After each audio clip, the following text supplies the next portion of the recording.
Resistir, sembrar un camino, derribar lo injusto, alzar lo divino. Prodesistir, unirse y soñar, de muchos pensando en todo un mañana por crear. Prodesistir, somos el latido, prodesistir, por lo compartido. Prodesistir, el vínculo es vida, prodesistir, la lucha es sentida. La semana pasada, para sorpresa de muchos, nos hablaste de fundamentalismo por tener conciencias dispersas en diferentes tipos, como puede ser conciencia ambiental, de clase, de valores, y la necesidad de integrar todas ellas desde una conciencia de vida, para facilitar la construcción de puentes desde la teoría de la duda. Pero también mencionaste la importancia de estar unidos y que esta unidad no se resuelve por decretos, ni declaraciones, ni renunciamientos.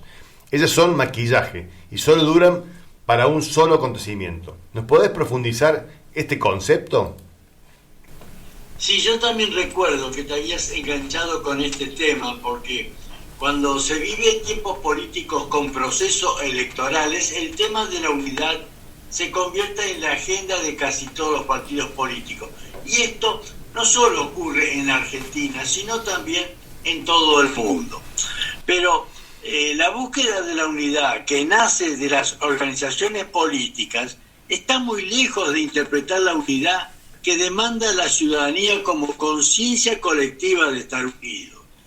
Si el origen de muchos partidos políticos es la ruptura de la organización que los cobijó, habría que preguntarse su preocupación real por la unidad y cuántos de ellos consultaron a sus seguidores antes de separarse.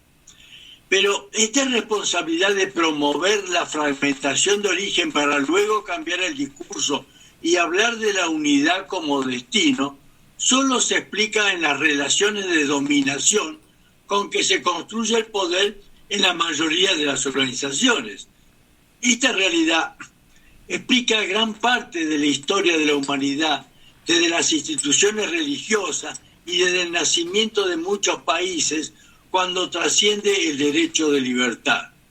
Los pueblos desean vivir en paz y la unidad de vida es tan inherente a la naturaleza como la empatía. Y digo natural porque la ciencia ha demostrado que muchas especies animales comparten bases biológicas para comportamientos cooperativos y compasivos. Ahora bien, si las palabras son la ropa con que se viste el pensamiento, como ya dijimos con anterioridad, debemos decirle al poder de la Real Academia Española que debemos llamar a las cosas por su nombre y diferenciar el concepto de unidad en el sentido común del contenido socio-organizacional del de la unidad de vida como una trama de solidaridades, memorias y resistencia que ninguna organización ni decreto pueda destruir.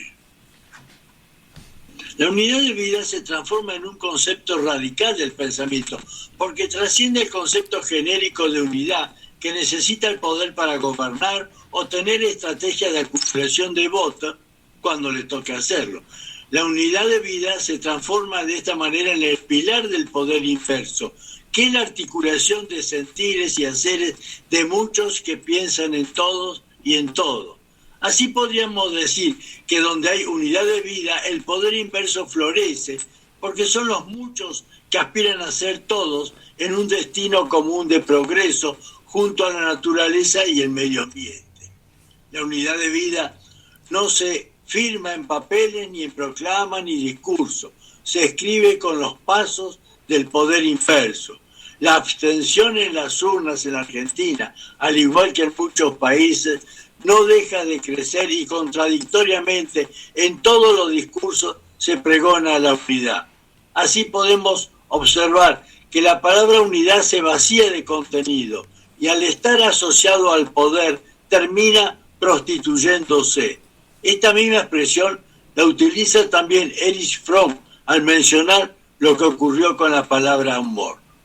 Ha llegado la hora de los pueblos. Salvemos nuestro pensamiento desde la duda plena e integrada junto al poder inverso y hablemos de unidad de vida para que la crisis civilizatoria y ambiental no termine por separarnos como ya está ocurriendo. Qué orgullo, Miguel, tenerte en este programa, porque estas ideas no se debaten en los medios de comunicación hegemónicos. Pero de la misma manera que vos nos estás demostrando la importancia de enriquecer nuestro pensamiento desde la unidad de vida, también habría que aclarar que el diccionario le asigna diferentes significados a la palabra unidad. Sí, en primer lugar, habría que diferenciar el tema de la unidad en sentido de armonía, cohesión o acuerdo. Su antónimo es la desunión, fragmentación o falta de acuerdo. Otro significado del concepto de unidad es lo uno, lo singular en sentido filosófico o como lo indivisible en sentido matemático, en la que su antónimo sería la pluralidad o multiplicidad. La unidad, desde una perspectiva social, está siempre acompañada de relaciones de poder, con la diferencia que la unidad se hace visible a los ojos humanos, como dice el Principito, y el poder hacia lo profundo, o sea, justamente lo que no se ve, a lo que es ajeno a la sociedad porque no participa de las roscas del juego político. Tras la retórica de la unidad promovida por los partidos políticos, subyace una feroz disputa por el poder. Este discurso aparentemente conciliador oculta una profunda hipocresía, la que se prioriza intereses particulares sobre el bien común.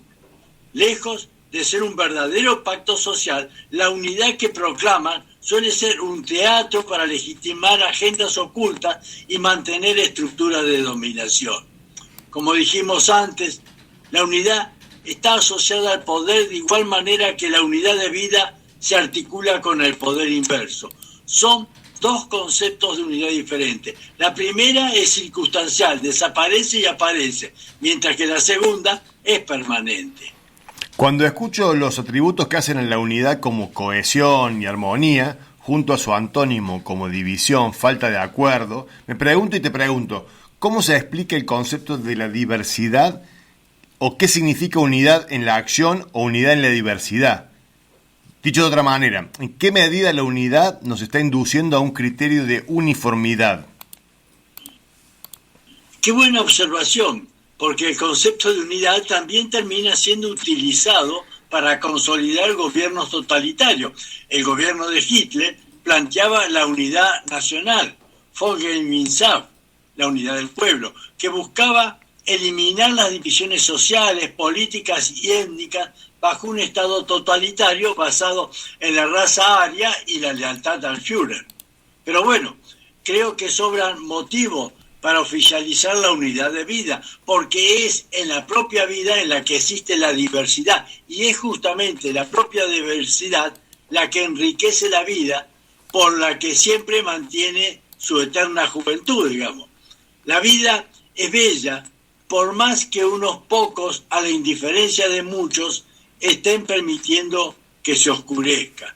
La unidad de vida se transforma en un principio político, social y filosófico que promueve la cohesión sin homogenización, reconociendo y valorando las diferencias culturales, étnicas, religiosas o ideológicas dentro de una sociedad. Si ahora hacemos un poco de historia, veremos que la expresión política más conocida sobre la unidad en la diversidad es el lema oficial de la Unión Europea. En su momento, también Mandela habló en un discurso del arcoíris nacional como metáfora para unir razas y cultura bajo una democracia multirracial. El filósofo moderno Habermas representaba de la teoría crítica, tomó como distancia la unidad en la diversidad cuando ella nace de relaciones de poder y planteó un nuevo concepto de unidad comunicativa como una cohesión lograda a través del diálogo racional y democrático. Lo destaco a Habermas porque justamente él, sin identificar el concepto de poder inverso, reconoce que la unidad en la diversidad muchas veces ha sido utilizado como un instrumento de cohesión y dominación y establece un nuevo concepto. Por eso para nosotros la unidad comunicativa que él plantea no es otra cosa que la unidad de vida asociada al poder inverso. Esta unidad de vida trasciende la esfera sociológica, porque las disciplinas también son parte de la fragmentación impuesta por el poder. La estrategia del nuevo lenguaje es trascender la mirada inter y transdisciplinaria y ver la realidad como un todo, para comprender que la unidad de vida nace en el ser como individuo junto al somos como sociedad. No se trata de un proceso de adaptación unidireccional, sino de la interacción dinámica de condicionamientos recíprocos entre lo colectivo y lo personal. La unidad de vida, así, es la capacidad de tocar una misma canción de diferentes instrumentos, armonía en la diferencia, ritmo en el tiempo compartido, dinámica en la fuerza colectiva, para convertirse en una obra maestra o un caos musical según la aptitud y actitud de sus actores y también de quienes las escuchan. Qué interesante lo que estás diciendo, porque estás haciendo una buena fotografía de la realidad actual. Pero a mí me gustaría ver también la película proyectada articulando la unidad de vida junto al poder inverso desde todas y cada una de las dudas que se generan desde un pensar pleno e integrado. Y es por ello que a modo de ping-pong me gustaría que puedas responder a cada una de las preguntas que conforman tu teoría de la duda. ¿Te parece? Sí, pero habría que tener en cuenta que la teoría de la duda permite describir en forma plena e integrada cualquier realidad, siempre y cuando estemos anclados en un interrogante específico. En este caso, se trata de la unidad de vida.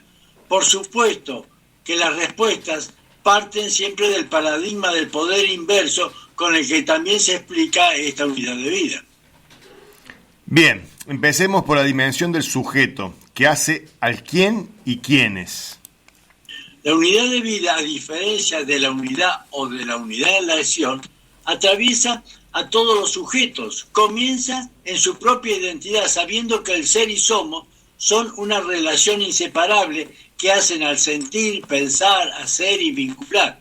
El somos de la unidad de vida no es solo estar junto al otro, por ejemplo, en la plaza movilizado reclamando la unidad, sino también pensando y compartiendo las distintas formas de acción colectiva. Muy bien, sigamos ahora con la dimensión del objeto, referido al qué y al cómo. Sí, el qué de la unidad de vida ya se analizó anteriormente, ahora no tiene sentido repetirlo.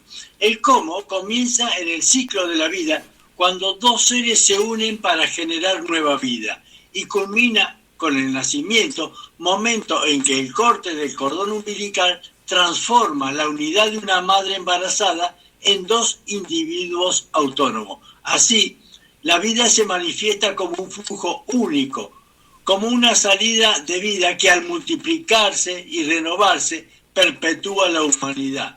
Este mismo proceso es la esencia del poder inverso, aquella energía colectiva que surge cuando muchos sienten, vinculan y actúan en armonía, pensando en todos y en todo, no ya para perpetuar la humanidad, sino para vivir con alegría por un mundo sustentable, como lo analizo en los distintos videos del canal de YouTube del Profesor Prohibido.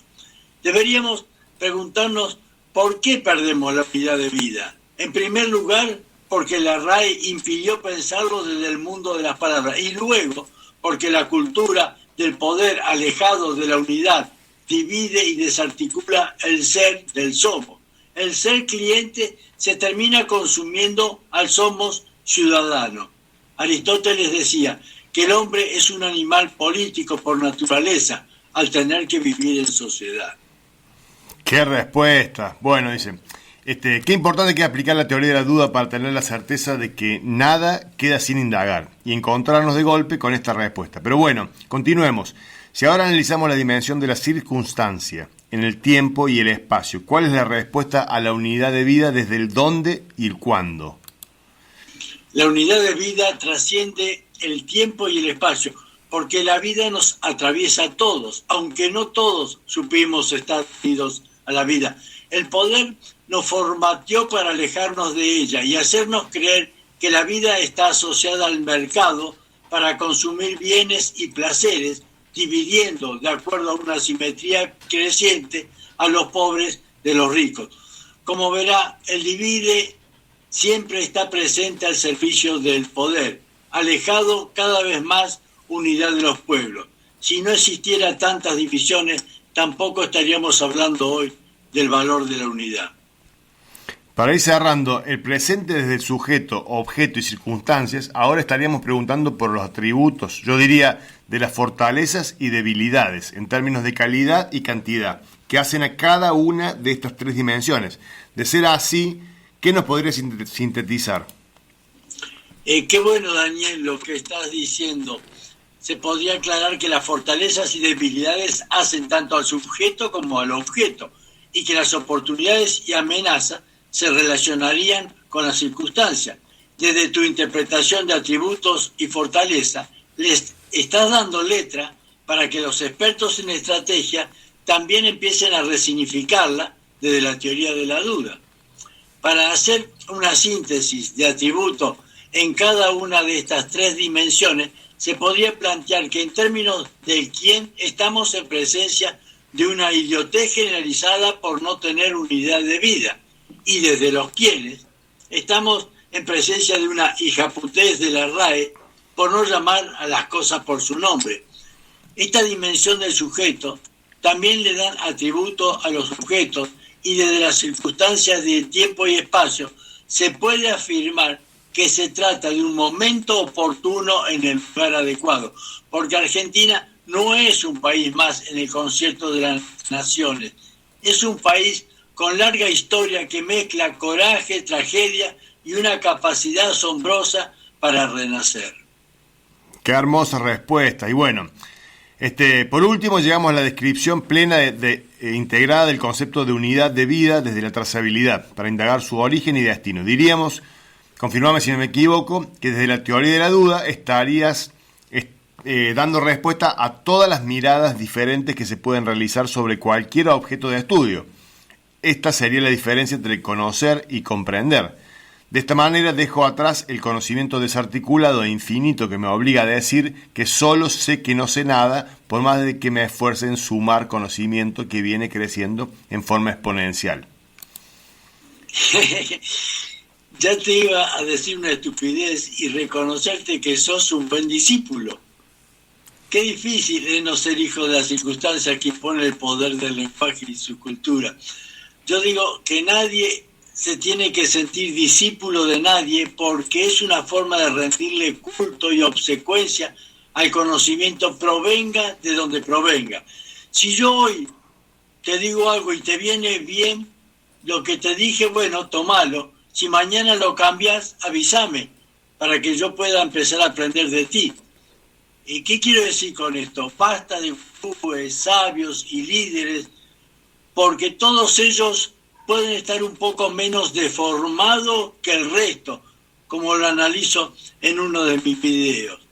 Respondiendo ya a la trazabilidad en forma genérica de todos los por y para, que van desde la identidad del por quién y para quién, y continúa con el resto de las preguntas que hacen al objeto, circunstancias y atributos, se podría decir que la unidad de vida es el comienzo de la vida misma, como ya se analizó anteriormente, y el para qué de la unidad de vida no es otra cosa que buscar vivir en alegría por un mundo sustentable, para que el ser y el somos, junto al sentir y pensar, estén en armonía para empezar a hacer y compartir. Lo digo de esta manera porque en estos últimos 4 conceptos estaría la rueda de la vida, y me gustaría empezar a desarrollarla en la próxima columna. Ah, no, me opongo. Yo antes de abordar otros temas prefiero que nos expliques por qué dijiste que la vida es bella cuando estamos en tiempos de guerra. Podemos construir desde el mundo de las nuevas palabras un mundo muy bello, pero estas se vacían de contenido si no comprendemos la profundidad de la crisis actual. Daniel, ¿qué pasa contigo? El discípulo ha tomado vuelo propio. Pero justo es esto lo que necesitamos. No enamorarnos de las ideas nuevas y volvernos obsecuentes con cada una de ellas. Por suerte, en este caso, más que respuestas son preguntas, y esto es lo que impulsa la reflexión. Me encanta tu desacuerdo, y con gusto trataré de analizar este tema en mi próxima columna. Y agradezco una vez más la oportunidad que me das de sembrar dudas mientras otros cosechan respuestas al servicio de sus intereses. Muy bien, gracias Miguel por acompañarnos semana a semana de la mano del profesor Prohibido.